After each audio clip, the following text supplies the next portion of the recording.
కొన్ని ప్రసంగాలు చెప్తున్నప్పుడు ఇది నా కోసమే చెప్తున్నాడు అన్నప్పుడు తీసుకో.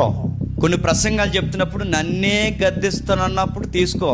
కొన్ని మాటలు నేరుగా నీ ముఖం మీద ఏలెట్టి మాట్లాడుతున్నప్పుడు దేవుడు ఈ వక్త ద్వారా నా ముఖం మీద ఏలి పెట్టి మాట్లాడుతున్నప్పుడు నీలో సరి చేసుకోవాలని ఉంటే ఏమన్నా ఉంటే సరి చేసుకో. ఇదేం కాకుండా పర్లేదులే అనుకున్నావో నీ గొయ్యి నువ్వే తోక్కుంటున్నాను. మళ్ళీ చెప్తా, నీ చావు నువ్వే తెచ్చుకుంటున్నావు.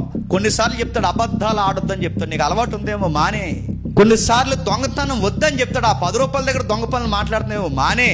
యథార్థత కోల్పోయి బతుకుతున్నావేమో, చీకటి పనులకు అలవాటు పడిపోయేమో. అవి కొన్నిసార్లు ఈ పులిపేట మీద ఏ వక్త అయినా నేరుగా నేను గద్దిస్తున్నప్పుడు ఆ మారు మనసు పొందమని అడుగుతున్నప్పుడు మారిపో, పర్లేదని తిరిగావా అని మళ్ళీ చెప్తున్నాను.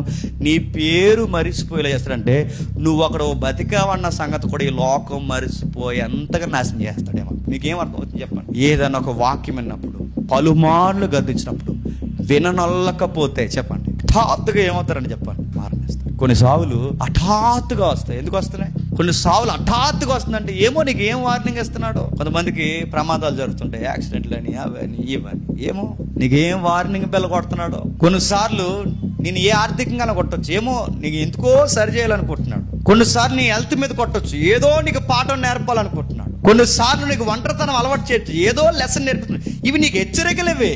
నువ్వు పర్లేదని బలత్కారం చేసి, నువ్వు పర్లేదని నువ్వు బలత్కారమైన దుర్మార్గమైన పనులు ఇంకా అలాగే కొనసాగిస్తే ఏమవుతావు?